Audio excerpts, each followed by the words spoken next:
ಆತ್ಮೀಯ ವೀಕ್ಷಕರೇ, ವಾರ ಭವಿಷ್ಯಕ್ಕೆ ಪ್ರೀತಿಯ ಸ್ವಾಗತ. ಈಗ ನೋಡೋಣ ಮೇಷರಾಶಿಯ ವಾರ ಭವಿಷ್ಯ ಹೇಗೆಲ್ಲ ಇದೆ ಎನ್ನುವುದನ್ನು. ಸ್ನೇಹಿತರೆ, ಮೇಷರಾಶಿಯವರಿಗೆ 2ನೇ ಮನೆಯಲ್ಲಿ ಗುರುಮಂಗಳ ಯೋಗ ಇದೆ. ಇದು ಅವರ ಆರ್ಥಿಕತೆಯನ್ನು, ಉದ್ಯೋಗದ ಸಾಧ್ಯತೆಯನ್ನು ತುಂಬ ಎತ್ತರಕ್ಕೆ ಕೊಂಡೊಯ್ಯುವ ಯೋಗವಾಗಿದೆ. ಗುರು 2ನೇ ಮನೆಯಲ್ಲಿದ್ದಾಗ, ವೃಷಭ ರಾಶಿಯಲ್ಲಿದ್ದಾಗ ಆರ್ಥಿಕ ಲಾಭವನ್ನು ಗೋಚಾರ ಸ್ಥಿತಿಯಲ್ಲಿ ತಂದುಕೊಡ್ತಾನೆ. ಅದೇ ರೀತಿ 4ನೇ ಮನೆಯಲ್ಲಿ ರವಿ ಇದ್ದಾನೆ. ಸ್ವಲ್ಪ ರೋಗ, ಶತ್ರುಬಾಧೆ, ವ್ಯಾಪಾರದಲ್ಲಿ ಸಣ್ಣ ಪುಟ್ಟ ಕಿರಿಕಿರಿಗಳು ಉಂಟಾಗುವ ಸಾಧ್ಯತೆ ಇರುತ್ತೆ. ಅದಕ್ಕಾಗಿ ನೀವು ಬೆಳಗ್ಗೆ ಎದ್ದು ಸೂರ್ಯನ ನಮಸ್ಕಾರವನ್ನು ತಪ್ಪದೇ ಮಾಡುತ್ತಾ ಬನ್ನಿ. ಎಲ್ಲ ಕಿರಿಕಿರಿಗಳು ಆಟೋಮೆಟಿಕ್ಕಾಗಿ ದೂರವಾಗ್ತಾ ಹೋಗ್ತವೆ. ಇನ್ನು ಸ್ನೇಹಿತರೆ, 5ನೇ ಮನೆಯಲ್ಲಿ ಬುಧ ಮತ್ತು ಶುಕ್ರರ ದ್ವಿಗ್ರಹ ಯೋಗ ಇದೆ. 2 ಗ್ರಹಗಳು ಮಿತ್ರರಾಗಬೇಕು. ಹೀಗಾಗಿ ನಿಮ್ಮ ಜಾತಕದಲ್ಲಿ, ನಿಮ್ಮ ಕುಂಡಲಿಯಲ್ಲಿ ಒಳ್ಳೆಯ ಪ್ರಭಾವವನ್ನು ಇವು ಬೀರಲಿವೆ. 6ನೇ ಮನೆಯಲ್ಲಿ ಕೇತು ಇದ್ದಾನೆ. ಸ್ನೇಹಿತರೆ, ಉದ್ಯೋಗದಲ್ಲಿ ಒಳ್ಳೆಯ ಪ್ರಗತಿಯನ್ನು ನಿಮಗೆ ತಂದು ಕೊಡ್ತಾನೆ. So be prepare to take new challenges. ಹೊಸ ಹೊಸ ಸಾಹಸಗಳ ಕಡೆಗೆ ಕೈಚಾಚಿ, ಹೊಸ ಹೊಸ ಗುರಿಗಳನ್ನು ಬೆನ್ನಟ್ಟಿ ಉದ್ಯೋಗದಲ್ಲಿ ಒಳ್ಳೆಯ ಲಾಭವಿದೆ. ಸ್ನೇಹಿತರೆ, 7ನೇ ಮನೆಯಲ್ಲಿ ಚಂದ್ರ ಇದ್ದಾನೆ. ಸೊ ನಿಮ್ಮ ಕುಟುಂಬದಲ್ಲಿ ಒಳ್ಳೆಯ ನೆಮ್ಮದಿ, ಸಂತೋಷ, ಖುಷಿತನವನ್ನು ಚಂದ್ರ ತಂದುಕೊಡಲಿದ್ದಾನೆ. ಸೊ ಚಂದ್ರನ ಆರಾಧನೆಯನ್ನು ಮಾಡಿ, ಸೋಮವಾರ ಚಂದ್ರನಿಗೆ ವಿಶೇಷವಾದಂತಹ ಪೂಜೆಯನ್ನು ಸಲ್ಲಿಸಿ ನಿಮ್ಮ ಕುಟುಂಬದ ಸಾಮರಸ್ಯ ಇನ್ನೂ ಕೂಡ ಹೆಚ್ಚಾಗುತ್ತೆ. ಅದೇ ರೀತಿ 11ನೇ ಮನೆಯಲ್ಲಿ ಶನಿದೇವನಿದ್ದಾನೆ. ಶನಿದೇವನು 11ನೇ ಮನೆಯಲ್ಲಿದ್ದಾಗ ಉದ್ಯೋಗದ ಪ್ರಗತಿ, ಆರ್ಥಿಕತೆಯ ಪ್ರಗತಿ, ಆರೋಗ್ಯದ ಪ್ರಗತಿಯನ್ನು ತಂದುಕೊಡ್ತಾನೆ. ಸೊ ಶನಿ ನಿಮಗೆ ಒಳ್ಳೆಯ ಸ್ಥಾನದಲ್ಲಿದ್ದಾನೆ ಅಂತ ಹೇಳಬಹುದು. ರಾಹು 11ನೇ ಮನೆಯಲ್ಲಿದ್ದಾನೆ ಮತ್ತು ಅವನು ಕೂಡ ನಿಮಗೆ ಉತ್ತರೋತ್ತರವಾದಂತಹ ಅಭಿವೃದ್ಧಿಯನ್ನು ಕೊಡಲಿಕ್ಕೆ ಸನ್ನದ್ಧನಾಗಿದ್ದಾನೆ. ಈ ವಾರವನ್ನು ಮೇಷರಾಶಿಯವರ ವಾರ ಅಂತ ಕೂಡ ಹೇಳಬಹುದು. ಸೊ ಈ ವಾರವನ್ನು ನೀವು ಲಾಭವಾಗಿಸಿಕೊಳ್ಳಿ, ಮುಂದೆ ಬನ್ನಿ ಅಂತ ನಾವು ಕಾತ್ಯಾಯಿನಿ ದೇವಿಯಲ್ಲಿ ಪ್ರಾರ್ಥಿಸುತ್ತೇವೆ. ಬಂಧುಗಳೇ, ನಿಮಗೆ ನಮ್ಮ ವಿಡಿಯೋ ಇಷ್ಟವಾಗಿದ್ದರೆ ನಿಮ್ಮ ಸ್ನೇಹಿತರಿಗೆ ಶೇರ್ ಮಾಡಿ. ಅದೇ ರೀತಿ ನಿಮ್ಮ ಅಭಿಪ್ರಾಯಗಳನ್ನು, ನಿಮ್ಮ ಹೆಸರು ಮತ್ತು ನಿಮ್ಮ ರಾಶಿಯನ್ನು ಕಾಮೆಂಟ್ ಸೆಕ್ಷನ್ನಲ್ಲಿ ನಮಗೆ ತಿಳಿಸಿ ಮತ್ತು ನಮ್ಮ ಚಾನಲನ್ನು ಸಬ್ಸ್ಕ್ರೈಬ್ ಮಾಡಿಕೊಳ್ಳಿ. ಬನ್ನಿ ಬಂಧುಗಳೇ, ವೃಷಭ ರಾಶಿಯ ವಾರ ಭವಿಷ್ಯವನ್ನು ತಿಳಿದುಕೊಳ್ಳೋಣ. 1ನೇ ಮನೆಯಲ್ಲಿ ಅಂದರೆ ತನುಸ್ಥಾನದಲ್ಲೇ ಅವರಿಗೆ ಗುರುಮಂಗಳ ಯೋಗ ಇದೆ. ಗುರು ಮೊದಲ ಸ್ಥಾನದಲ್ಲಿದ್ದಾಗ ಆರ್ಥಿಕ ಲಾಭವನ್ನು ತಂದುಕೊಡ್ತಾನೆ. ಆದರೆ ಕುಜ ಸ್ವಲ್ಪ ಶಾರೀರಿಕವಾದಂತಹ ಪೀಡೆಯನ್ನು, ಆರೋಗ್ಯದಲ್ಲಿ ಕೊಂಚ ಸಮಸ್ಯೆಗಳನ್ನು ಆತ ಉಂಟು ಮಾಡುವ ಸಾಧ್ಯತೆ ಇರುತ್ತೆ. ಆದರೆ ಗುರುವಿನ ಸಾನ್ನಿಧ್ಯದಲ್ಲಿ ಇರುವ ಕಾರಣ ಈ ದೋಷ ಹೊರಟು ಹೋಗಿಬಿಡುತ್ತೆ. ಸ್ನೇಹಿತರೆ, ನಿಮಗೆ ಈ ವಾರ ಅತ್ಯಂತ ಶುಭದಾಯಕವಾಗಿದೆ. ಬನ್ನಿ ಮುಂದೆ ಏನಿದೆ ಅಂತ ನೋಡೋಣ. 3ನೇ ಮನೆಯಲ್ಲಿ ಸೂರ್ಯನಿದ್ದಾನೆ. ಅಂದರೆ ಹಾರ್ಡ್ವರ್ಕ್ನ ಸ್ಥಾನದಲ್ಲಿ ಕಷ್ಟಪಟ್ಟು ಪ್ರಯತ್ನ ಪಟ್ಟರೆ ಈ ವಾರದಲ್ಲಿ ಉದ್ಯೋಗದಲ್ಲಿ ಯಶಸ್ಸು ಗಳಿಸುವಂತಹ ಸಾಧ್ಯತೆ ಸಾಕಷ್ಟಿದೆ. ನೀವು ವ್ಯಾಪಾರಿಗಳಾಗಿದ್ದರೆ, ಉದ್ಯೋಗಸ್ಥರಾಗಿದ್ದರೆ ಈ ವಾರ ನಿಮಗೆ ಹೇಳಿ ಮಾಡಿಸಿದ ವಾರ ಸ್ನೇಹಿತರೆ. ಅದೇ ರೀತಿ 4ನೇ ಮನೆಯಲ್ಲಿ ಬುಧ ಇದ್ದಾನೆ. ಬುಧನು 4ನೇ ಮನೆಯಲ್ಲಿದ್ದರೆ, ಜೊತೆಗೆ ಶುಕ್ರನು ಕೂಡ 4ನೇ ಮನೆಯಲ್ಲಿದ್ದರೆ ಕುಟುಂಬಕ್ಕೆ ಶುಭದ ಸಂದೇಶಗಳು ಬರುತ್ತವೆ. ನಿಮ್ಮ ಕುಟುಂಬದಲ್ಲಿ ಸಂತೋಷ ನೆಲೆಗೊಳ್ಳುತ್ತೆ. 5ನೇ ಮನೆಯಲ್ಲಿ ಕೇತು ಇದ್ದಾನೆ. ಸ್ನೇಹಿತರೆ, ಕೇತುವು 5ನೇ ಮನೆಯಲ್ಲಿದ್ದರೆ ಉದ್ಯೋಗ ಮತ್ತು ಆರೋಗ್ಯಕ್ಕೆ ಸಂಬಂಧಿಸಿದಂತೆ ಚಿಕ್ಕ ಪುಟ್ಟ ಅನಾನುಕೂಲತೆಗಳು ಉಂಟಾಗುವ ಸಾಧ್ಯತೆ ಇರುತ್ತೆ. ಅದಕ್ಕಾಗಿ ನಾವು ಈ ಕೆಳಗೆ ತೋರಿಸುತ್ತಿರುವ ಕೇತುವಿನ ಜಪವನ್ನು ದಿನಕ್ಕೆ 5 ಬಾರಿಯಂತೆ ಮಾಡುತ್ತಾ ಬನ್ನಿ. ನಿಮ್ಮ ಕೇತುವಿನ ದೋಷ ಖಂಡಿತವಾಗಿ ಹೊರಟು ಹೋಗಿಬಿಡುತ್ತೆ. ಬಂಧುಗಳೇ, 6ನೇ ಮನೆಯಲ್ಲಿ ಚಂದ್ರದೇವನಿದ್ದಾನೆ. ಕೌಟುಂಬಿಕ ವಿರಸ ಮತ್ತು ಹಣಕಾಸಿನ ಅಡಚಣೆ ಈ ಸಮಯದಲ್ಲಿ ನಿಮಗೆ ಉಂಟಾಗುವ ಸಾಧ್ಯತೆ ಇರುತ್ತೆ. ಆದ ಕಾರಣ ಚಂದ್ರನ ಆರಾಧನೆಯನ್ನು ಪ್ರತಿ ಸೋಮವಾರದಂದು ಅಳವಡಿಸಿಕೊಳ್ಳುತ್ತಾ ಬನ್ನಿ. ನಿಮ್ಮ ಬದುಕಿನಲ್ಲಿ ಹಣಕಾಸಿನ ಅಡಚಣೆಗಳು ಇಲ್ಲವಾಗಿ ಬಿಡ್ತವೆ. 10ನೇ ಮನೆಯಲ್ಲಿ ಶನಿದೇವನಿದ್ದಾನೆ. ಶನಿದೇವನು 10ನೇ ಮನೆಯಲ್ಲಿದ್ದರೆ ಉದ್ಯೋಗದಲ್ಲಿ ಒಳ್ಳೆಯ ಸಾಧ್ಯತೆಗಳಿರ್ತವೆ. ಹೊಸ ಹೊಸ ಗುರಿಗಳನ್ನು ಬೆನ್ನಟ್ಟುವ ಸಮಯ ಇದಾಗಿರುತ್ತೆ. 11ನೇ ಮನೆಯಲ್ಲಿ ರಾಹು ಇದ್ದಾನೆ. ಉದ್ಯೋಗದಲ್ಲಿ ಒಳ್ಳೆಯ ಪ್ರಗತಿ ನಿಮಗೆ ಉಂಟಾಗುತ್ತೆ. ಸೊ ಈ ವಾರ ವನ್ನು ಎನ್ಕ್ಯಾಶ್ ಮಾಡಿಕೊಳ್ಳಲು ನೀವು ಸಿದ್ಧರಾಗಿರಿ. ನೀವು ಮಾಡಬೇಕಿರುವುದು ಇಷ್ಟೇ, ಕೇತುವಿನ ಜಪವನ್ನು ಮಾಡಿ, ಸೋಮವಾರ ಚಂದ್ರನ ಆರಾಧನೆಯನ್ನು ಮಾಡಿ, ನಿಮ್ಮ ವಾರವನ್ನು ನಿಮ್ಮದಾಗಿಸಿಕೊಳ್ಳಿ. ಬಂಧುಗಳೇ, ಈ ವಿಡಿಯೋ ನಿಮಗೆ ಇಷ್ಟವಾಗಿದ್ದರೆ ನಿಮ್ಮದೊಂದು ಸಬ್ಸ್ಕ್ರೈಬನ್ನು ಕೊಡಿ. ಅದೇ ರೀತಿ ನಿಮ್ಮ ಹೆಸರು ಮತ್ತು ನಿಮ್ಮ ರಾಶಿಯನ್ನು ಕಮೆಂಟ್ ಮಾಡಿ ನಮ್ಮ ವಿಡಿಯೋವನ್ನು ನಿಮ್ಮ ಆತ್ಮೀಯರೊಂದಿಗೆ ಹಂಚಿಕೊಳ್ಳಿ. ಬನ್ನಿ ಬಂಧುಗಳೇ, ಈಗ ಮಿಥುನ ರಾಶಿಯ ಬಗ್ಗೆ ನಾವು ವಾರ ಭವಿಷ್ಯವನ್ನು ತಿಳಿದುಕೊಳ್ಳೋಣ. ಮಿಥುನ ರಾಶಿಯವರ ಪಾಲಿಗೆ ಈಗ ರವಿ 2ನೇ ಮನೆಯಲ್ಲಿ ಸ್ಥಿತನಾಗಿದ್ದಾನೆ. ಆರ್ಥಿಕವಾಗಿ ಅಡಚಣೆಗಳು ಬರುವಂತಹ ವಾರ ಇದಾಗಿರುತ್ತೆ. ಸೊ ನೀವು ಹಣವನ್ನು ಖರ್ಚು ಮಾಡುವಾಗ ಸ್ವಲ್ಪ ಎಚ್ಚರವನ್ನು ವಹಿಸುವ ಅವಶ್ಯಕತೆ ಇರುತ್ತೆ. ಬುಧ ಕೂಡ 3ನೇ ಮನೆಯಲ್ಲಿದ್ದಾನೆ. ಸೊ ನಿಮಗೆ ಆರ್ಥಿಕ ಲಾಭವನ್ನು, ಉದ್ಯೋಗದಲ್ಲಿ ಕೊಂಚ ಪ್ರಗತಿಯನ್ನು ಈತ ನಿಮಗೆ ಬೆನಿಫಿಟ್ ಮಾಡ್ತಾನೆ. ಆದರೆ ಸ್ನೇಹಿತರೆ, ಈ ವಾರ ಖರ್ಚು ಮಾಡುವಾಗ ಸ್ವಲ್ಪ ಜಾಗೃತೆಯಿಂದ ಇರುವುದು ನಿಮ್ಮ ಪಾಲಿಗೆ ಒಳ್ಳೆಯದು. ಶುಕ್ರ ಕೂಡ 3ನೇ ಮನೆಯಲ್ಲಿದ್ದಾನೆ, ಬುಧನ ಜೊತೆಗೆ ಗ್ರಹ ಮೈತ್ರಿಯಲ್ಲಿ. ಅವನು ಕೂಡ ಸ್ವಲ್ಪ ಅತಿಶಯವಾದ ಖರ್ಚನ್ನು ತಾನು 3ನೇ ಮನೆಯಲ್ಲಿದ್ದಾಗ ಉಂಟು ಮಾಡ್ತಾನೆ. ಆದ ಕಾರಣ ಈ ವಾರ ಮಿಥುನ ರಾಶಿಯವರು ಹಣಕಾಸಿನ ವಿಚಾರದಲ್ಲಿ ಸ್ವಲ್ಪ ಜಾಗರೂಕತೆಯಿಂದ ಇರಬೇಕು. ಇಲ್ಲವಾದರೆ ಅನಿರೀಕ್ಷಿತ ಖರ್ಚುಗಳು ಮೈ ಮೇಲೆ ಬಂದು ನೀವು ಕೂಡಿಟ್ಟ ಹಣಗಳು, ಕೂಡಿಟ್ಟ ನಿಧಿಗಳು ಖರ್ಚಾಗಿ ಹೋಗುವ ಅಪಾಯ ಇರುತ್ತೆ. ಕೇತು 4ನೇ ಮನೆಯಲ್ಲಿದ್ದಾನೆ. ಸೊ ಒನ್ಸ್ ಅಗೇನ್ ಉದ್ಯೋಗದಲ್ಲಿ ಸಣ್ಣ ಪುಟ್ಟ ಅನಾನುಕೂಲತೆಗಳು ಉಂಟಾಗುತ್ತವೆ. ಈ ಮೊದಲೇ ಹೇಳಿದಂತೆ ಈ ವಾರ ಸ್ವಲ್ಪ ಎಚ್ಚರಿಕೆಯಿಂದ ಇರಿ. ನೀವು ಕೇತುವಿನ ಈ ಮಂತ್ರವನ್ನು ಜಪ ಮಾಡಿ ದಿನಕ್ಕೆ 5 ಬಾರಿಯಂತೆ ನಿಮ್ಮ ಈ ಉದ್ಯೋಗದ ಅನಾನುಕೂಲತೆಗಳು ಹೊರಟು ಹೋಗಿಬಿಡ್ತವೆ. 5ನೇ ಮನೆಯಲ್ಲಿ ಚಂದ್ರನಿದ್ದಾನೆ ಸ್ನೇಹಿತರೆ. ಇದು ಆರ್ಥಿಕವಾಗಿ ಲಾಭ ಉಂಟಾಗುವ ಲಕ್ಷಣ. ಇನ್ನು ನಿಮ್ಮ 9ನೇ ಮನೆಯಲ್ಲಿ ಶನಿದೇವನಿದ್ದಾನೆ. ಶನಿದೇವನು 9ನೇ ಮನೆಯಲ್ಲಿರುವುದು ಒಳ್ಳೆಯ ಸೂಚನೆ. ಹೀಗಾಗಿ ನಿಮಗೆ ಅದೃಷ್ಟ ಚೆನ್ನಾಗಿದೆ ಅಂತಲೇ ಹೇಳಬಹುದು. ರಾಹು 10ನೇ ಮನೆಯಲ್ಲಿದ್ದಾನೆ, ಉದ್ಯೋಗದ ಸ್ಥಾನದಲ್ಲಿ ಸ್ನೇಹಿತರೆ. ಉದ್ಯೋಗದಲ್ಲಿ ಒಳ್ಳೆಯ ಪ್ರಗತಿ ಕಂಡು ಬರಲಿದೆ. ಮಿಶ್ರವಾದಂತಹ ಈ ವಾರದಲ್ಲಿ ಮಿಥುನ ರಾಶಿಯವರು ಹಣಕಾಸಿನ ವಿಚಾರದಲ್ಲಿ ಸ್ವಲ್ಪ ಎಚ್ಚರಿಕೆಯಿಂದ ಇರಬೇಕು. ಖರ್ಚನ್ನು ಹಿಡಿತದಲ್ಲಿಡಬೇಕು. ಕೇತುವಿನ ಆರಾಧನೆಯನ್ನು ಮಾಡಿದರೆ ಒಳ್ಳೆಯ ಪ್ರತಿಫಲ ಅವರಿಗೆ ದೊರೆಯಲಿದೆ ಅಂತ ನಾವು ಹೇಳ್ತಾ ಇದ್ದೇವೆ. ನಮ್ಮ ಈ ವಾರ ಭವಿಷ್ಯ ನಿಮಗೆ ಇಷ್ಟವಾಗಿದ್ದರೆ ನಿಮ್ಮ ಹೆಸರನ್ನು ಮತ್ತು ನಿಮ್ಮ ರಾಶಿಯನ್ನು ನಮ್ಮ ಕಾಮೆಂಟ್ನಲ್ಲಿ ತಿಳಿಸಿ. ಅದೇ ರೀತಿ ನಮ್ಮ ಚಾನಲನ್ನು ಸಬ್ಸ್ಕ್ರೈಬ್ ಮಾಡಿಕೊಳ್ಳಿ. ಸ್ನೇಹಿತರೆ, ಈಗ ಕರ್ಕ ರಾಶಿಯ ವಾರ ಭವಿಷ್ಯವನ್ನು ನೋಡುವ ಸಮಯ. ಕರ್ಕ ರಾಶಿಯಲ್ಲಿ ಈಗ ರವಿಯು ಸ್ಥಿತನಾಗಿದ್ದಾನೆ. ರವಿಯು 1ನೇ ಸ್ಥಾನದಲ್ಲಿದ್ದರೆ ಸ್ವಲ್ಪ ರೋಗದ ಬಾಧೆಯನ್ನು ತಂದುಕೊಡ್ತಾನೆ.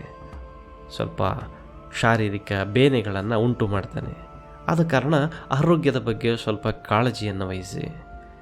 ಬೆಳಗ್ಗೆ ಎದ್ದು ಸೂರ್ಯ ನಮಸ್ಕಾರವನ್ನು ಮಾಡಿ, ಗಾಯತ್ರಿ ಮಂತ್ರವನ್ನು ಹೇಳಿಕೊಳ್ಳಿ. ನಿಮ್ಮ ಆರೋಗ್ಯದ ಈ ಸಮಸ್ಯೆಗಳು ಹೊರಟು ಹೋಗಿಬಿಡ್ತವೆ. ಅದೇ ರೀತಿ ಬುಧ 2ನೇ ಮನೆಯಲ್ಲಿದ್ದಾನೆ. ಇದು ಕೂಡ ತುಂಬ ಒಳ್ಳೆಯದು, ಧನಲಾಭದ ಸೂಚನೆ ಇದು. ಉದ್ಯೋಗದಲ್ಲಿ ಮತ್ತು ವ್ಯಾಪಾರದಲ್ಲಿ ಒಳ್ಳೆಯ ಪ್ರಗತಿಯನ್ನು ಬುಧ ನಿಮಗೆ ತಂದುಕೊಡಲಿದ್ದಾನೆ. ಅವನ ಜೊತೆಯಲ್ಲಿ ಶುಕ್ರನಿದ್ದಾನೆ ಸ್ನೇಹಿತರೆ. ಬುಧನ ಮಿತ್ರನಾದ ಶುಕ್ರನಿದ್ದಾನೆ. ಸೊ ಆರ್ಥಿಕವಾಗಿ ಈತ ಕೂಡ ನಿಮಗೆ ಸಾಕಷ್ಟು ಬೆನಿಫಿಟ್ಸ್ಗಳನ್ನು ನೀಡಲಿದ್ದಾನೆ. ಆದರೆ ಸ್ನೇಹಿತರೆ, 3ನೇ ಮನೆಯಲ್ಲಿರುವುದು ಯಾರು? ಅದು ಕೇತು. ಆ ಕೇತುವಿನ ಲಾಭವನ್ನು ನೀವು ಈ ವಾರ ಅಕ್ಷರಶಃ ಕಾಣಲಿದ್ದೀರಿ. ಶತ್ರುಗಳು ನಾಶವಾಗಿ ಹೋಗ್ತಾರೆ ಸ್ನೇಹಿತರೆ, ಕೇತು 3ನೇ ಮನೆಯಲ್ಲಿ ಇದ್ದರೆ. ಸೊ ನಿಮ್ಮ ಬದುಕಿನಲ್ಲಿಯ ಶತ್ರುಗಳು ಯಾರಿದ್ದಾರೋ ಅವರು ನಿಮ್ಮಿಂದ ದೂರವಾಗ್ತಾರೆ. ನೆಮ್ಮದಿ ನಿಮ್ಮಲ್ಲಿ ಕಾಣಿಸಿಕೊಳ್ಳುತ್ತೆ. 4ನೇ ಮನೆಯಲ್ಲಿರುವ ಚಂದ್ರ 4ನೇ ಮನೆಯಲ್ಲಿದ್ದರೆ ಕೌಟುಂಬಿಕವಾಗಿ ಸಣ್ಣ ಪುಟ್ಟ ವಿರಸಗಳು, ಹಣಕಾಸಿನ ಚಿಕ್ಕ ಪುಟ್ಟ ಅಡಚಣೆಗಳು ಕಾಣಿಸಿಕೊಳ್ಳುವುದು ಸ್ವಾಭಾವಿಕವಾಗಿರುತ್ತೆ. ಅದಕ್ಕಾಗಿ ಈ ಕೆಳಗೆ ಕಾಣಿಸಿರುವ ಚಂದ್ರನ ಜಪ ಮಂತ್ರವನ್ನು ದಿನಕ್ಕೆ ಕನಿಷ್ಠ 5 ಬಾರಿಯಂತೆ ಜಪ ಮಾಡಿಕೊಳ್ಳಿ. ನಿಮ್ಮ ಈ ಹಣಕಾಸಿನ ಸಮಸ್ಯೆಗಳು ದೂರವಾಗ್ತವೆ. ಕುಟುಂಬದ ವಿರಸ ದೂರವಾಗ್ತದೆ. ಬಂಧುಗಳೇ, 8ನೇ ಮನೆಯಲ್ಲಿ ಶನಿದೇವನಿದ್ದಾನೆ. ಶನಿದೇವನು 8ನೇ ಮನೆಯಲ್ಲಿದ್ದರೆ ರೋಗಗಳನ್ನು ಉಂಟು ಮಾಡ್ತಾನೆ ಮತ್ತು ಕುಟುಂಬದಲ್ಲಿ ಹೊಂದಾಣಿಕೆಯ ಸಮಸ್ಯೆಗಳನ್ನು ತಂದಿಡ್ತಾನೆ. ಅದಕ್ಕಾಗಿ ನೀವು ಶನಿಯ ಜಪವನ್ನು ಪ್ರತಿ ಶನಿವಾರ ನವಗ್ರಹ ದೇವಸ್ಥಾನಕ್ಕೆ ಹೋಗಿ ಶನಿ ಜಪವನ್ನು ಮಾಡ್ತಾ ಬನ್ನಿ. ನಿಮ್ಮ ಶನಿಯ ದೋಷಗಳು ನಿವಾರಣೆ ಆಗ್ತವೆ. ಬಂಧುಗಳೇ, 9ನೇ ಮನೆಯಲ್ಲಿ ರಾಹು ಸ್ಥಿತನಿದ್ದಾನೆ. ನಿಮ್ಮ ಭಾಗ್ಯದ ಸ್ಥಾನದಲ್ಲಿ ರಾಹು ಇದ್ದಾನೆ. ಆದ ಕಾರಣ ಈ ವಾರ ಕೊಂಚ ಎಚ್ಚರಿಕೆಯಿಂದ ಯಾವುದಾದ್ರೂ ಹೊಸ ಕೆಲಸಗಳಿಗೆ ಕೈ ಹಾಕುವಾಗ, ಹೊಸ ಕ್ಷೇತ್ರಗಳಿಗೆ ಭೇಟಿ ನೀಡುವಾಗ ಎಚ್ಚರಿಕೆಯಿಂದ ಇರಿ. ಇಷ್ಟು ಮಾಡಿದರೆ ಸಾಕು, ನಿಮ್ಮ ವಾರ ಸುಖಮಯವಾಗಿ ಜರುಗಲಿದೆ. ಅದೇ ರೀತಿ ನಿಮ್ಮ ಲಾಭಸ್ಥಾನದಲ್ಲಿ ಗುರುಮಂಗಳ ಯೋಗ ಇದೆ ಸ್ನೇಹಿತರೆ. ನಿಮ್ಮ ಬದುಕಿನ ಈ ವಾರದಲ್ಲಿ ನೀವು ಅಚಾನಕ್ಕಾಗಿ ಧನಲಾಭವನ್ನು ಹೊಂದುವುದು, ಉದ್ಯೋಗದ ಲಾಭವನ್ನು ಹೊಂದುವುದು, ಬಡ್ತಿ ಪಡೆಯುವುದು, ಇನ್ನೇನು ಆಕಸ್ಮಿಕವಾದಂತಹ ಶುಭ ಕಾರ್ಯಗಳು ಈ ವಾರದಲ್ಲಿ ನಿಮಗೆ ಘಟಿಸಲಿವೆ ಅಂತ ಹೇಳಬಹುದು. ಆದ ಕಾರಣ ಈ ವಾರ ನಿಮ್ಮದಾಗಲಿ ಅಂತ ದೇವಿ ಕಾತ್ಯಾಯಿನಿಯಲ್ಲಿ ನಾವು ಕೇಳಿಕೊಳ್ತೇವೆ ಸ್ನೇಹಿತರೆ. ನೀವು ನಿಮ್ಮ ಹೆಸರು ಮತ್ತು ನಿಮ್ಮ ಊರನ್ನು ಕಾಮೆಂಟ್ ಸೆಕ್ಷನ್ನಲ್ಲಿ ತಿಳಿಸಿ. ನಮ್ಮ ವಿಡಿಯೋವನ್ನು ಸಬ್ಸ್ಕ್ರೈಬ್ ಮಾಡಿಕೊಳ್ಳಿ ಸ್ನೇಹಿತರೆ. ನಿಮ್ಮ ಸ್ನೇಹಿತರಿಗೆ ಶೇರ್ ಮಾಡಿ. ಆತ್ಮೀಯ ವೀಕ್ಷಕರೇ, ಈಗ ನಾವು ಸಿಂಹರಾಶಿಯ ವಾರ ಭವಿಷ್ಯವನ್ನು ನೋಡುವ ಸಮಯ. ಬನ್ನಿ. ಸಿಂಹರಾಶಿಯಲ್ಲಿಯೇ ಬುಧ ಮತ್ತು ಶುಕ್ರರ ದ್ವಿಗ್ರಹ ಯೋಗವಿದೆ ಸ್ನೇಹಿತರೆ. ಇಬ್ಬರೂ ಸ್ನೇಹಿತರಾಗಬೇಕು. ಹೀಗಾಗಿ ಸಿಂಹರಾಶಿಯ ವಾರ ಭವಿಷ್ಯ ಏನಿದೆ ನೋಡೋಣ. ಬುಧನು ಮೊದಲನೇ ಸ್ಥಾನದಲ್ಲಿದ್ದರೆ ಆರ್ಥಿಕವಾಗಿ ಆಕಸ್ಮಿಕವಾದಂತಹ ಖರ್ಚುಗಳನ್ನು ತಂದುಕೊಡ್ತಾನೆ. ಹೀಗಾಗಿ ಅನ್ಎಕ್ಸ್ಪೆಕ್ಟೆಡ್ ಎಕ್ಸ್ಪೆಂಡಿಚರ್ಸ್ಗಳು ಈ ವಾರದಲ್ಲಿ ನಿಮಗೆ ಕಾಣಸಿಗುತ್ತವೆ. ಆದರೆ ಯೋಚನೆ ಮಾಡಬೇಡಿ, ಅವನ ಜೊತೆಯಲ್ಲಿ ಶುಕ್ರನಿದ್ದಾನೆ. ಶುಕ್ರ ನಿಮಗೆ ಆರ್ಥಿಕ ಮತ್ತು ಔದ್ಯೋಗಿಕ ಶುಭ ಸಮಾಚಾರಗಳನ್ನು ತರಲಿದ್ದಾನೆ. ಹೀಗಾಗಿ ನಿಮ್ಮ ಹಣಕಾಸು ಈ ವಾರ ತುಂಬ ಒಳ್ಳೆಯ ಸ್ಥಿತಿಯಲ್ಲಿ ಬಂದು ತಲುಪಲಿದೆ. ಯಾವುದೋ ಹಳೆಯ ಹಣ ನಿಮ್ಮ ಕೈ ಸೇರುತ್ತೆ. ಉದ್ಯೋಗದಲ್ಲಿ ಕೂಡ ನಿಮಗೆ ಶುಭ ಸಮಾಚಾರಗಳನ್ನು ಕೇಳುವ ಸಮಯ ಇದಾಗಿರುತ್ತೆ. ಅದೇ ರೀತಿ ಈ 2ನೇ ಮನೆಯಲ್ಲಿ ಕೇತುವಿದ್ದಾನೆ ಸ್ನೇಹಿತರೆ. ಈ ಹಣಕಾಸಿನ 2ನೇ ಮನೆಯಲ್ಲಿ ಕೇತು ಇರುವುದರ ಅರ್ಥ ಏನು ಎಂದರೆ, ಆರ್ಥಿಕವಾಗಿ ಕೇತು ಕೂಡ ನಿಮಗೆ ಅನುಕೂಲವನ್ನೇ ಉಂಟು ಮಾಡಲಿದ್ದಾನೆ. ಸೊ ಆರ್ಥಿಕವಾಗಿ ಈ ವಾರ ನಿಮಗೆ ಶುಕ್ರ ಮತ್ತು ಕೇತುವಿನ ಬಲದಿಂದ ಒಳ್ಳೆಯದಾಗಲಿದೆ. 3ನೇ ಮನೆಯಲ್ಲಿ ಚಂದ್ರನಿದ್ದಾನೆ. ಚಂದ್ರ ಕೂಡ ನಿಮಗೆ ಶುಭವನ್ನು ಉಂಟು ಮಾಡಲಿದ್ದಾನೆ. ಸ್ವಲ್ಪ ಪ್ರವಾಸಕ್ಕೆ ಹೋಗುವಂತಹ, ಪರಕ್ಷೇತ್ರಗಳಿಗೆ ಭೇಟಿ ನೀಡುವಂತಹ ಸಮಯ ನಿಮಗೆ ಈ ಅವಕಾಶವನ್ನು ತಂದುಕೊಳ್ಳಲಿದೆ. ಸ್ನೇಹಿತರೆ, 7ನೆಯ ಮನೆಯಲ್ಲಿ ಶನಿ ಮಹಾದೇವನಿದ್ದಾನೆ. 7ನೇ ಮನೆಯಲ್ಲಿ ಶನಿದೇವನಿರುವುದು ಕುಟುಂಬದ ವಿಚಾರಗಳಲ್ಲಿ ಸಣ್ಣ ಪುಟ್ಟ ಮನಸ್ತಾಪಗಳನ್ನು ತಂದೊಡ್ಡುವಂತಹ ಸಮಯ. ಹೀಗಾಗಿ ನಾವು ಈ ಕೆಳಗೆ ತೋರಿಸುತ್ತಿರುವ ಶನಿದೇವನ ಜಪಮಂತ್ರವನ್ನು ದಿನಕ್ಕೆ ತಪ್ಪದೆ ಕನಿಷ್ಠ 7 ಬಾರಿಯಂತೆ ಜಪ ಮಾಡುತ್ತಾ ಬನ್ನಿ. ನಿಮ್ಮ ಕುಟುಂಬದ ವಿರಸದ ದೋಷಗಳು ಪರಿಹಾರವಾಗ್ತವೆ. ಬಂಧುಗಳೇ, ಇನ್ನು 8ನೇ ಮನೆಯಲ್ಲಿ ರಾಹು ಇದ್ದಾನೆ. ರಾಹು 8ನೇ ಮನೆಯಲ್ಲಿದ್ದರೆ ಸಣ್ಣ ಪುಟ್ಟ ರೋಗ ಬಾಧೆಗಳು ಕಾಣಿಸಿಕೊಳ್ತವೆ. ಹೀಗಾಗಿ ನಿಮ್ಮ ಆರೋಗ್ಯದ ಬಗ್ಗೆ ಒಂದಷ್ಟು ಕಾಳಜಿಯನ್ನು ವಹಿಸಿಕೊಳ್ಳುವುದು ಉತ್ತಮ. 10ನೇ ಮನೆಯಲ್ಲಿ ನಿಮಗೆ ಗುರುಮಂಗಲ ಯೋಗ ಇದೆ. ಹೀಗಾಗಿ ಉದ್ಯೋಗದಲ್ಲಿ ಒಳ್ಳೆಯ ವಿಚಾರಗಳನ್ನು ಆಲಿಸುವಂತಹ ಅಥವಾ ಒಳ್ಳೆಯ ಸಾಧನೆಗಳನ್ನು ಮಾಡುವಂತಹ ಸಮಯ ಇದಾಗಿರುತ್ತೆ. ಆರ್ಥಿಕವಾಗಿ ನಿಮಗೆ ಒಳ್ಳೆಯ ಲಾಭ ಕೂಡ ಈ ವಾರ ನಿಮಗೆ ಉಂಟಾಗಲಿದೆ ಸ್ನೇಹಿತರೆ. ಧನಾಗಮನವಾಗಲಿದೆ. ಕುಟುಂಬದವರಿಗೆ ತುಂಬ ಶುಭ ಉಂಟಾಗುವ ಸಮಯ ಇದಾಗಿರುತ್ತೆ.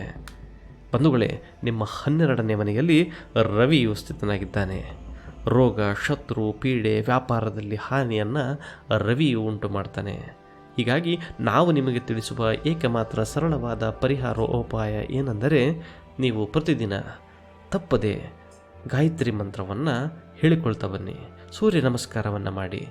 ಈ ಒಂದೇ ಒಂದು ಸರಳ ಪರಿಹಾರೋಪಾಯದಿಂದ ನೀವು ರವಿಯ ದೋಷಗಳಿಂದ ಮುಕ್ತರಾಗಿ ಬಿಡಬಹುದು. ಒಟ್ಟಾರೆ ಈ ವಾರ ನಿಮಗೆ ಹಣಕಾಸಿನ ದೃಷ್ಟಿಯಿಂದ, ಆರೋಗ್ಯದ ದೃಷ್ಟಿಯಿಂದ ಒಳ್ಳೆಯ ಬೆನಿಫಿಟ್ಸ್ಗಳನ್ನು ಕೊಡಲಿದೆ. So go for it.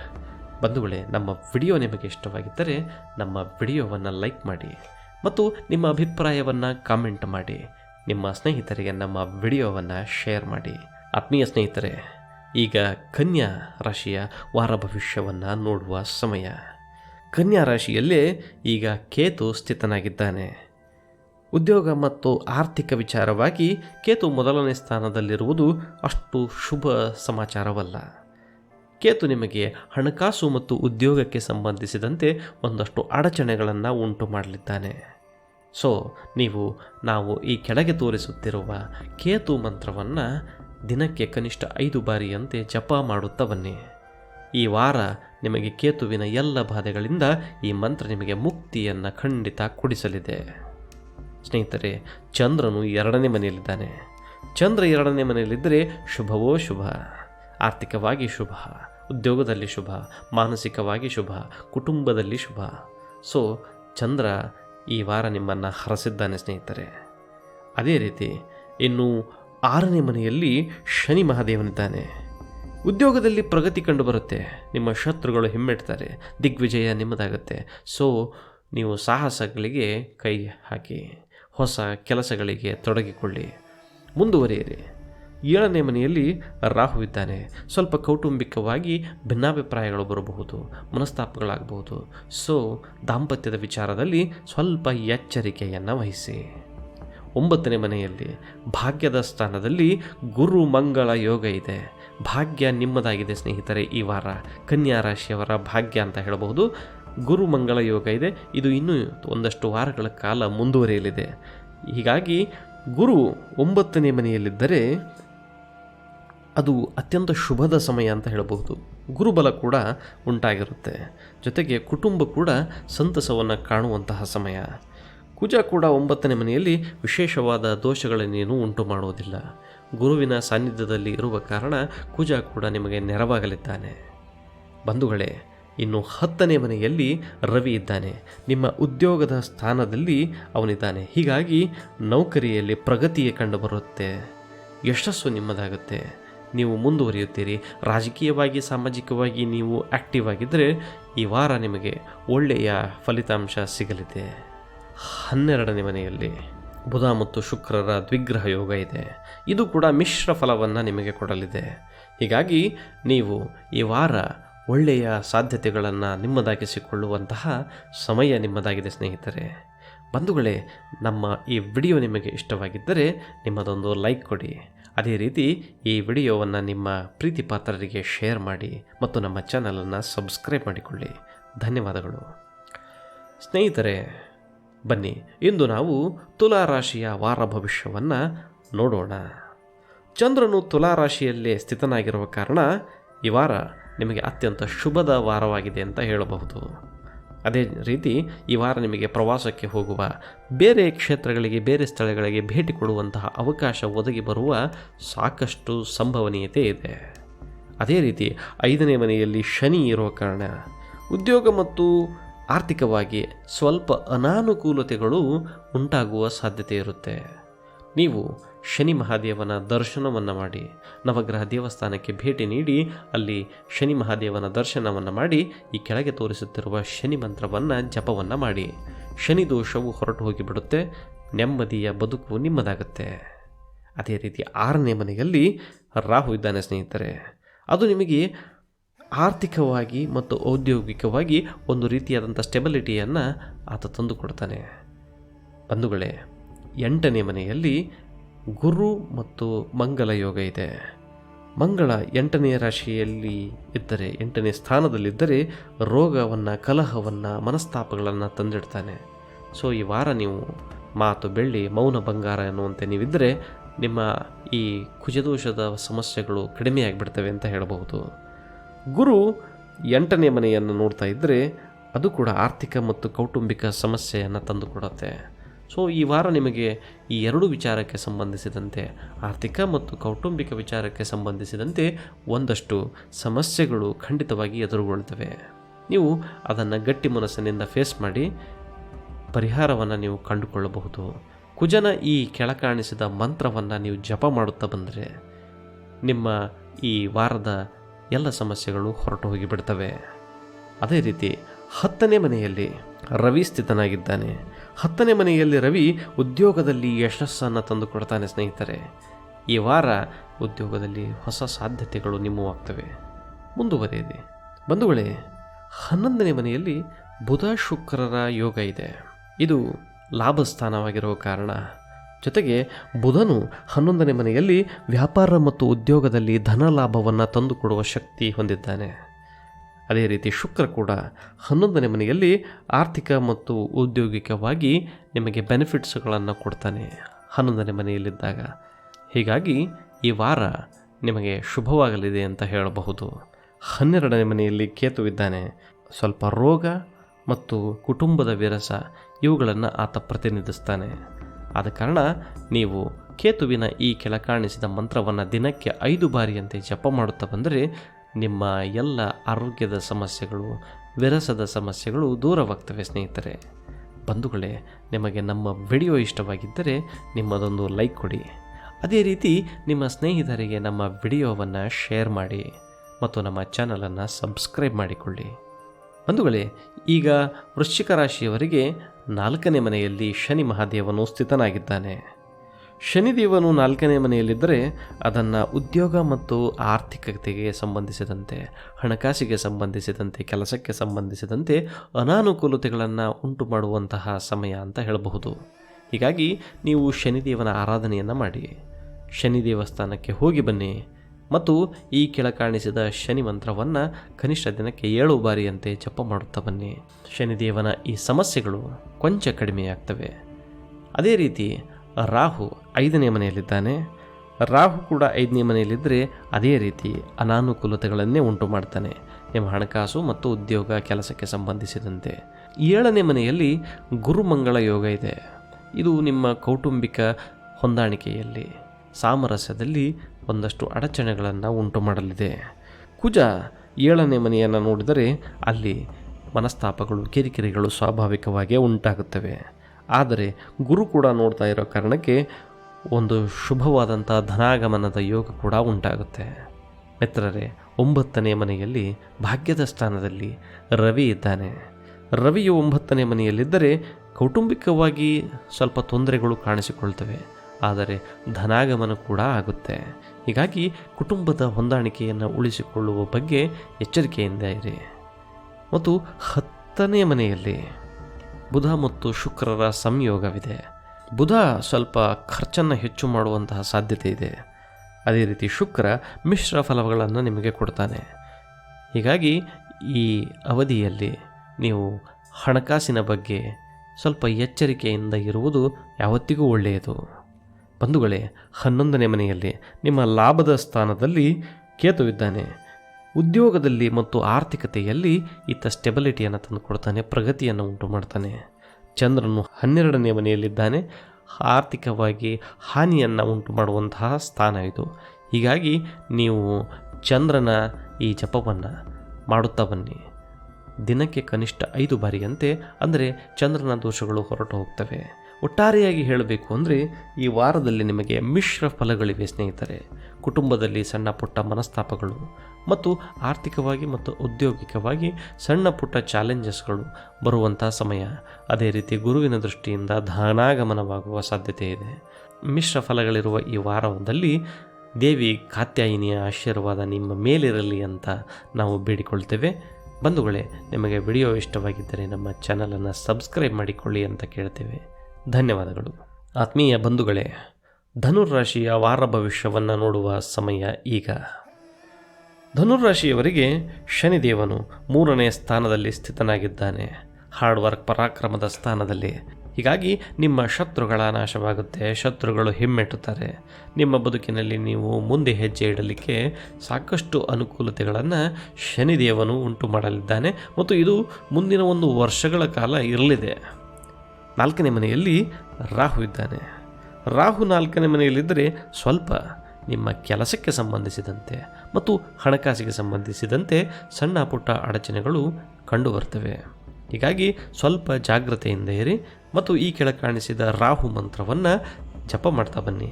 ಕನಿಷ್ಠವಾಗಿ ದಿನಕ್ಕೆ 10 ಬಾರಿಯಂತೆ, ಅಂದರೆ ಈ ದೋಷ ಹೊರಟು ಹೋಗಿಬಿಡುತ್ತೆ. ಸ್ನೇಹಿತರೆ, 6ನೇ ಮನೆಯಲ್ಲಿ, ಧನುರಾಶಿಯಿಂದ 6ನೇ ಮನೆಯಲ್ಲಿ ಗುರುಮಂಗಳ ಯೋಗ ಇದೆ. ಮಂಗಳನು 6ನೇ ಮನೆಯಲ್ಲಿದ್ದರೆ ನಿಮಗೆ ಜಯವನ್ನು, ನೌಕರಿಯಲ್ಲಿ ಪ್ರಗತಿಯನ್ನು, ಸ್ಪರ್ಧೆಯಲ್ಲಿ ವಿಜಯವನ್ನು ತಂದುಕೊಡ್ತಾನೆ. ಸೊ ನೀವು ನಿಮ್ಮ ಶತ್ರುಗಳಿಗೆ, ಚಾಲೆಂಜಸ್ಗಳಿಗೆ ಹೆದರುವಂಥ ಕಾರಣವೇ ಇಲ್ಲ. ಶತ್ರುವಿನ ಸ್ಥಾನವಾದ 6ನೇ ಸ್ಥಾನದಲ್ಲಿ ಅರಿಮರ್ದನನಾದ ಕುಜನೇ ನಿಂತಿದ್ದಾನೆ. ಸೊ ನಿಮ್ಮ ಬದುಕಿನಲ್ಲಿ ಮುಂದೆ ಹೆಜ್ಜೆ ಇಡಿ. ಅದೇ ರೀತಿ ಗುರು ಕೂಡ 6ನೇ ಮನೆಯಲ್ಲೇ ಇದ್ದಾನೆ. ಸ್ವಲ್ಪ ಧನಹಾನಿಯಾಗುವಂತಹ ಸಾಧ್ಯತೆ ಇರುತ್ತೆ.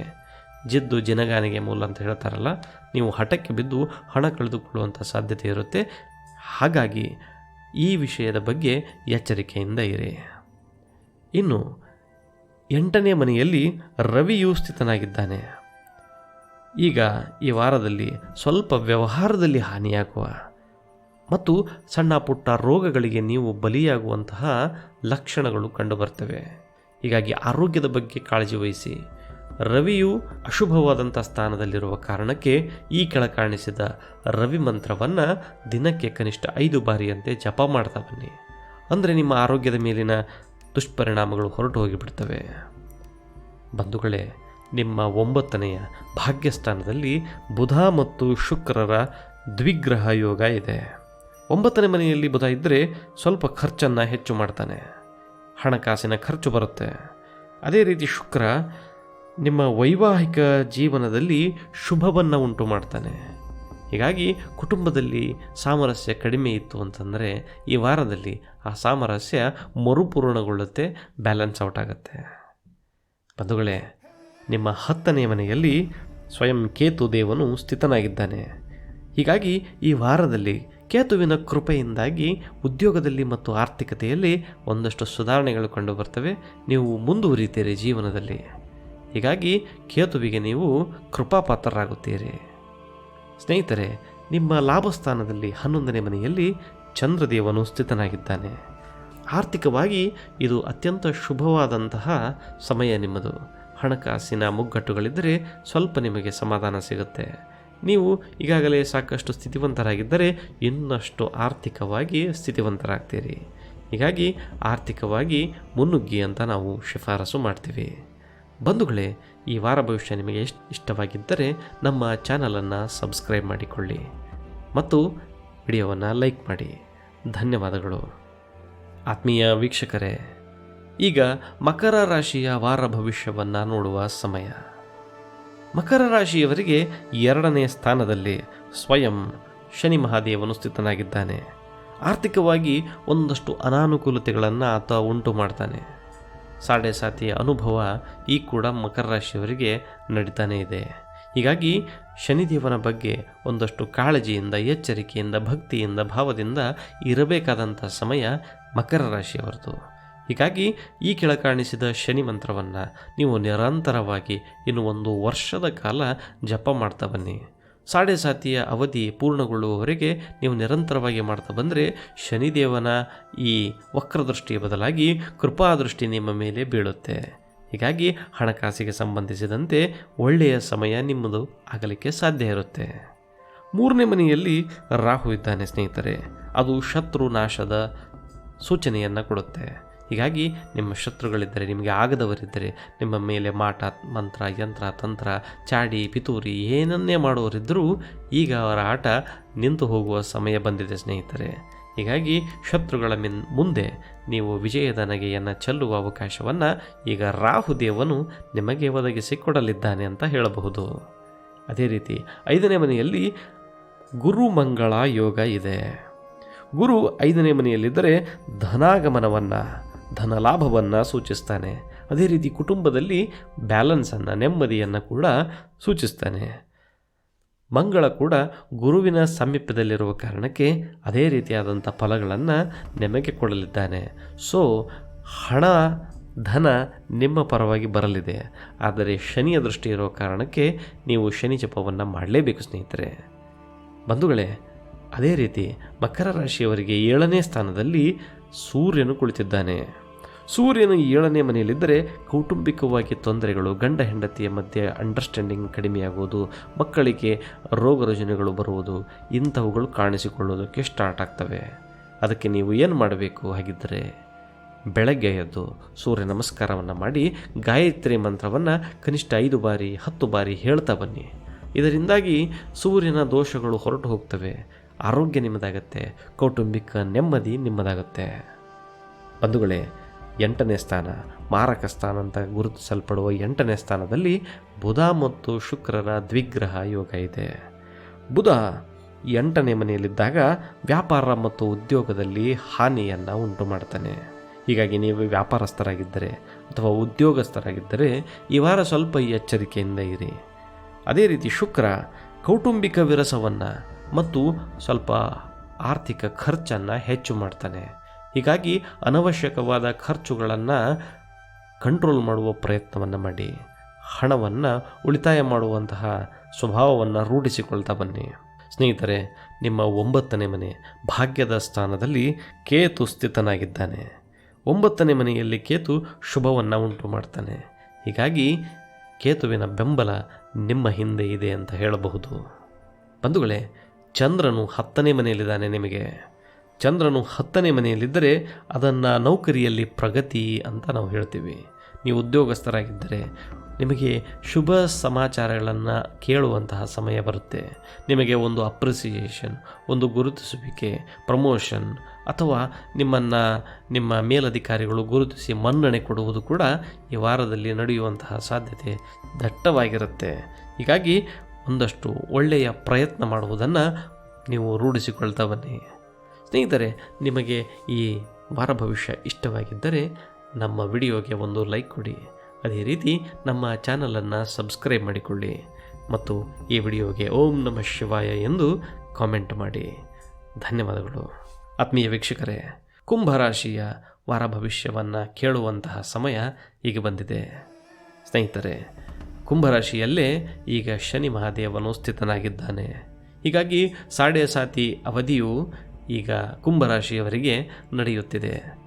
ಈ ಸ್ಥಿತಿಯಲ್ಲಿ ಆರ್ಥಿಕ ಅಡಚಣೆಗಳು, ಕುಟುಂಬದಲ್ಲಿ ನೆಮ್ಮದಿ ಇಲ್ಲದೇ ಇರುವುದು, ಸಾಲ, ಆರೋಗ್ಯದ ಸಮಸ್ಯೆ, ಉದ್ಯೋಗದ ಸಮಸ್ಯೆ, ನಿರುದ್ಯೋಗ, ಹೀಗೆ ನಾನಾ ತರಹದ ವಿವಿಧ ತರಹದ ಸಮಸ್ಯೆಗಳು ನಿಮ್ಮ ಬದುಕಿನಲ್ಲಿ ನಿಮ್ಮನ್ನು ಬಾಧಿಸುತ್ತಿರಬಹುದು. ಅವುಗಳಿಗೆ ಹೆಚ್ಚು ಕಡಿಮೆ ಈಗ ಸಾಡೆ ಸಾತ್ ಶನಿದೇವನೇ ಜವಾಬ್ದಾರಿಯಾಗಿರ್ತಾನೆ. ಹೀಗಾಗಿ ನಾವು ಈ ಕೆಳಗೆ ತೋರಿಸುತ್ತಿರುವ ಶನಿ ಮಹಾದೇವನ ಈ ಮಂತ್ರವನ್ನು ದಿನಕ್ಕೆ ಕನಿಷ್ಠ 10 ಬಾರಿಯಂತೆ, ಗರಿಷ್ಠ ನೀವು ಎಷ್ಟು ಬಾರಿ ಮಾಡಿದರೂ ಅಷ್ಟು ನಿಮಗೆ ಒಳ್ಳೆಯದೇ ಮಾಡುತ್ತಾ ಬಂದರೆ ನಿಮಗೆ ಪಾಸಿಟಿವ್ ರಿಸಲ್ಟ್ಸ್ಗಳನ್ನು ಕಾಣಲಿಕ್ಕೆ ಸಾಧ್ಯವಾಗುತ್ತೆ. ಅದೇ ರೀತಿ ಪ್ರತಿ ಶನಿವಾರ ನವಗ್ರಹ ದೇವಸ್ಥಾನಕ್ಕೆ ಹೋಗಿ ಬನ್ನಿ. ಸ್ನೇಹಿತರೆ, ಬಂಧುಗಳೇ, ನಿಮ್ಮ ರಾಶಿಯಿಂದ 2ನೇ ಸ್ಥಾನದಲ್ಲಿ ರಾಹು ಸ್ಥಿತನಾಗಿದ್ದಾನೆ. ಆತ ಕೂಡ 2ನೇ ಸ್ಥಾನದಲ್ಲಿದ್ದರೆ ಆರ್ಥಿಕವಾಗಿ ಅನಾನುಕೂಲತೆಗಳನ್ನು ಉಂಟು ಮಾಡ್ತಾನೆ. ಹೀಗಾಗಿ ಶನಿ ಮತ್ತು ರಾಹುವಿನ ಆರಾಧನೆಯನ್ನು ನವಗ್ರಹ ದೇವಸ್ಥಾನದಲ್ಲಿ ಮಾಡಿ. ಸ್ನೇಹಿತರೆ, ನಿಮ್ಮ 4ನೇ ಸ್ಥಾನದಲ್ಲಿ ಗುರುಮಂಗಳ ಯೋಗ ಇದೆ. ಮಂಗಳನು 4ನೇ ಸ್ಥಾನದಲ್ಲಿ ಕೌಟುಂಬಿಕ ಸಮಸ್ಯೆಯನ್ನು ತಂದೊಡ್ತಾನೆ. ಗುರು ಆರೋಗ್ಯದ ಸಮಸ್ಯೆಗಳನ್ನು ಉಂಟು ಮಾಡ್ತಾನೆ. ಹೀಗಾಗಿ ಇದು ಕುಂಭರಾಶಿಯವರಿಗೆ ಪರೀಕ್ಷೆಯ ಕಾಲ ಅಂತ ಹೇಳಬಹುದು. ಒಂದು ಕಡೆ ಸಾಡೆ ಸಾತಿ ಸ್ಟಾರ್ಟ್ ಆಗಿದೆ, ಇನ್ನೊಂದು ಕಡೆ ಆರ್ಥಿಕ ಸ್ಥಾನದಲ್ಲಿ ರಾಹು ಸ್ಥಿತನಾಗಿದ್ದಾನೆ, ಇನ್ನೊಂದು ಕಡೆ 4ನೇ ಮನೆಯಲ್ಲಿ ಕುಟುಂಬ, ತಾಯಿ ಸ್ಥಾನದ ರಾಶಿಯಲ್ಲಿ ಗುರು ಮತ್ತು ಮಂಗಳರು ಸ್ಥಿತರಾಗಿದ್ದಾರೆ. ಹೀಗಾಗಿ ನೀವು ಭಗವಂತನಲ್ಲಿ ಭಕ್ತಿಯಿಂದ ಮೊರೆ ಹೋಗಿ. ಸ್ನೇಹಿತರೆ, ನಾವು ಈ ಕೆಳಗೆ ತೋರಿಸುತ್ತಿರುವ ಗುರುವಿನ ಮಂತ್ರವನ್ನು ಯಥಾಶಕ್ತಿ ನೀವು ದಿನವೂ ಪಠಣ ಮಾಡುತ್ತಾ ಬನ್ನಿ. ಕುಂಭರಾಶಿಯಿಂದ 6ನೇ ಮನೆಯಲ್ಲಿ ರವಿಯು ಸ್ಥಿತನಾಗಿದ್ದಾನೆ. ಉದ್ಯೋಗದಲ್ಲಿ ರವಿಯು ಯಶಸ್ಸನ್ನು ತಂದುಕೊಡುವಂತಹ ಸಮಯ ಇದು.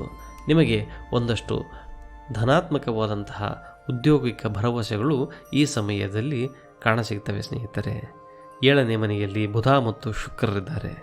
ಬುಧನು 7ನೇ ಮನೆಯಲ್ಲಿದ್ದರೆ ಖರ್ಚನ್ನು ಹೆಚ್ಚು ಮಾಡ್ತಾನೆ. ಹಣಕಾಸಿನ ಶಿಸ್ತನ್ನು ನೀವು ರೂಢಿಸಿಕೊಳ್ಳದೆ ಹೋದರೆ ಬುಧನ ಇನ್ಫ್ಲೂಯೆನ್ಸಿಂದಾಗಿ ನೀವು ಸಾಲದ ಸುಳಿಯಲ್ಲಿ ಕೂಡ ಸಿಕ್ಕು ಬೀಳುವ ಸಾಧ್ಯತೆ ಇರುತ್ತೆ. ಶುಕ್ರ ಕೂಡ ಕೌಟುಂಬಿಕವಾಗಿ ನಿಮಗೆ 7ನೇ ಮನೆಯಿಂದ ಶುಭದ ಸುದ್ದಿಯನ್ನು ತಂದುಕೊಡ್ತಾನೆ. ಗಂಡ ಹೆಂಡತಿಯರ ನಡುವೆ ಹೊಂದಾಣಿಕೆ ಉಂಟು ಮಾಡ್ತಾನೆ. 8ನೇ ಮನೆಯಲ್ಲಿ ಕೇತು ಇದ್ದಾನೆ. ಕೇತು 8ನೇ ಮನೆಯಲ್ಲಿದ್ದರೆ ರೋಗ, ಕುಟುಂಬಿಕ ಸಮಸ್ಯೆಗಳು, ಅಪಘಾತಗಳು, ಇಂತಹ ಸಮಸ್ಯೆಗಳನ್ನು ತಂದೊಡ್ತಾನೆ.